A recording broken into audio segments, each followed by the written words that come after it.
शिमला नागरिक सभा ने स्मार्ट मीटर लगाने, पानी, बिजली, प्रॉपर्टी टैक्स, कूड़ा उठाने की फीस में वृद्धि करने के विरोध में उपायुक्त कार्यालय शिमला पर जोरदार प्रदर्शन किया। प्रदर्शन में संयोजक संजय चौहान, सह संयोजक विजेंद्र मेहरा, प्रेम गौतम, जगमोहन ठाकुर, समरहिल के पार्षद वीरेंद्र ठाकुर, बालक राम, डॉक्टर राजेंद्र चौहान, डॉक्टर विजय कौशल, कपिल शर्मा, अमित ठाकुर, रंजीव कुठियाला, विनोद बिरसांटा, अनिल ठाकुर, राम प्रकाश, दिनित देंटा, कमल, अखिल, संतोष, सन्नी सिक्ता, सरिता, उपेंद्र, दलीप, शांति, बबलू, प्रवीण, ओम प्रकाश, सन्नी, दीपराम आदि शामिल रहे। नागरिक सभा ने नगर निगम शिमला, एसजेपीएनएल प्रबंधन, विद्युत नियामक आयोग व प्रदेश सरकार को चेतावनी दी है कि अगर पानी, बिजली, कूड़ा व प्रॉपर्टी टैक्स में बढ़ोतरी की गई तो नागरिक सभा इसके खिलाफ आंदोलनरत होगी। BHK न्यूज हिमाचल के लिए शिमला से यादविंद्र कुमार की रिपोर्ट। में जो मुख्य मांगे हैं, यह आपने देखा है पिछले लंबे समय से शहर वासियों के ऊपर जो है पानी, बिजली, कूड़ा उठाने की फीस में निरंतर वृद्धि जो है की जा रही है। और इस वर्ष भी आपने देखा कि 1 अप्रैल यानी आज से कूड़ा उठाने की फीस, पानी की दरों में, बिजली के दरों में और प्रॉपर्टी टैक्स में जो है वृद्धि की जा रही है। हमारा मानना ये है कि आज जो नीतियां देश के अंदर और प्रदेश के अंदर जो सरकार के द्वारा लागू की जा रही है, नगर निगम के द्वारा लागू की जा रही है, ये आम जनता के ऊपर जो है आर्थिक बोझ डालने का काम किया जा रहा है। और ये जो शहर के अंदर प्रॉपर्टी टैक्स बढ़ाने का निर्णय, ये जो हर साल गार्बेज फीस बढ़ाने का निर्णय, ये निर्णय जो है पिछली जब भाजपा की सरकार और नगर निगम शिमला में थी 2017 से लेकर 22 तक, उस समय ये निर्णय लिया गया था।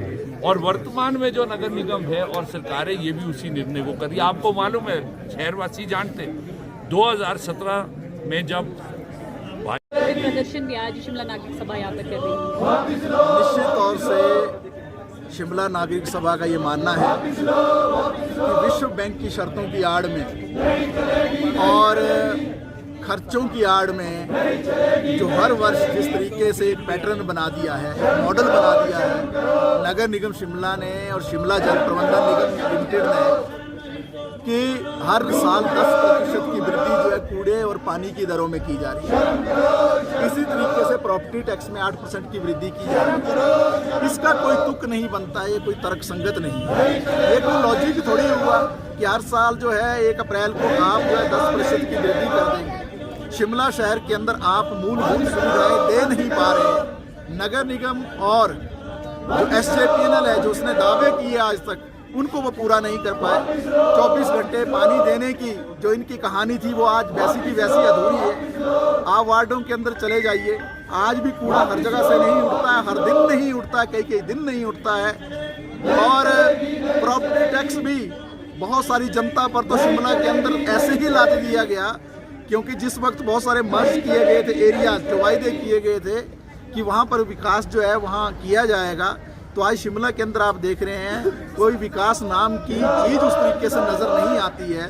लेकिन 10% कूड़े की दरों में भी वृद्धि, पानी की दरों में भी वृद्धि, 8% प्रॉपर्टी टैक्स में वृद्धि, बिजली की दरों में भी वृद्धि। अभी आपने जो है, आप लोगों ने ही 3-4 दिन पहले इस बात को रिपोर्ट किया कि ये भी निर्णय हो गया है अब बिजली नियामक आयोग की तरफ से कि जो शिमला में बगैर NOC के जो भवन थे, जिनका नक्शा नहीं था, उनको जो पहले मार्च 2022 में एक सुविधा दी गई थी कि उनको भी सब्सिडी मिलेगी, उनको भी सस्ती बिजली मिलेगी, लेकिन एकाएक जो है उस निर्णय को अभी रद्द कर दिया गया। क्यों किया गया? शिमला के अंदर जो 40% से ज़्यादा इलाका जो मिलाया गया, जिसको मर्ज्ड एरिया कहा गया, ये मर्ज्ड एरिया जब नगर निगम के अंदर नहीं था, ये गांव थे, ये पंचायतें थी। यहाँ भवन बनाने के लिए NOC की आवश्यकता नहीं होती थी, नक्शे की ज़रूरत नहीं होती थी। लोगों ने मकान बना दिए 30 साल 40 साल पहले, मर्ज किया गया उनको बाद में, और उन बिल्डिंगों को जो नगर निगम ने अवैध घोषित कर दिया। क्या ये संभव है कि 40 साल पहले उनको आकाशवाणी हो जाती कि भाई आप नगर निगम में मिलेंगे? और अगर ऐसा कुछ करना होता, सरकार के पास उसका एक पूरा योजना होनी चाहिए थी NOC की और नक्शा पास करवाने की। लेकिन सारे का सारा ओनस जो है वो जनता पर डाल दिया जाता है। तो कुल मिलाकर शहर के अंदर जिस तरीके का हम देख रहे हैं कि एक तरफ SJPNL के नाम से कंपनी बना दी है जो निजीकरण की साजिश है, जो लूट कर रही है लगातार। हमारा सीधा मानना है कि SJPNL को भंग किया जाना चाहिए और पहले की भांति ही पानी की आपूर्ति जो है नगर निगम को करनी चाहिए। और हमारा ये भी मानना है कि जिस तरीके के तर्क ये दिए जाते हैं, आज से 7 साल पहले 2017 आप याद कीजिए 40 रुपया था कूड़े की दर, आज पहुंचते पहुंचते 130 हो गई, 4 गुना ज्यादा बढ़ गई। ये कैसा ऐसा कौन सा कूड़ा उठ रहा है? क्या आपको स्पेशल सुविधा उन्होंने जो है घर में दे दी है? कूड़े के उठाने में कौन सी ऐसे उन्होंने मॉडर्न टेक्नोलॉजी ला दी है?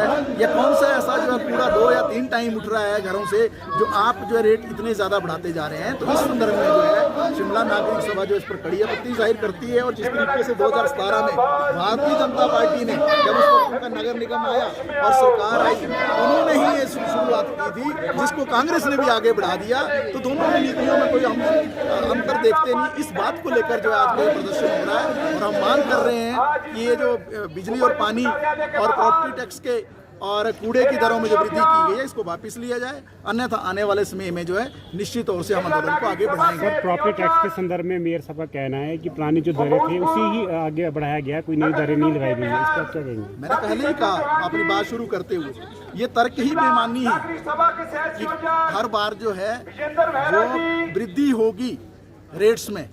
इसका क्या तुक बनता बताइए ना मुझे आप प्रॉपर्टी लोगों की जो है उस प्रॉपर्टी में आपने कौन सी ऐसी नई सुविधा दे दी? क्या आपने कोई एस्केलेटर्स मोहल्लों में स्थापित कर दिए? क्या कोई लिफ्टें लगा दी आपने? क्या सड़कें कोई बड़ी आपने चकाचक कर दी? क्या आपने रास्ते सारे बिल्कुल पक्के कर दिए? क्या घर घर तो आपने जो स्ट्रीट लाइट को पहुंचा दिया? क्या पानी की व्यवस्था जो 24 घंटे हो गई? क्या कूड़ा जो है पहले से ज्यादा अच्छा उठना शुरू हो गया? तो ये सारे तर्क बेमानी हैं। ये विश्व बैंक की शर्तों की आड़ में, ये अपने जो इनके नियम कायदे कानून है उसकी आड़ में है, ये खर्चों की आड़ में ये जो तर्क गढ़े जाते हैं ये सारे बेमानी हैं। ये सारा पैसा इकट्ठा किया जा रहा है। हमारा तो ये भी कहना है कि अभी जो कूड़े का इकट्ठा करना है पैसा 11 करोड़ रुपया, इतना ही पैसा पानी का, उससे ज्यादा पैसा दूसरी सुविधाओं का, तो लगभग ये जो 40-50 करोड़ रुपया जो पुराना इकट्ठा करना है उसको तो ये इकट्ठा कर नहीं पा रहे हैं।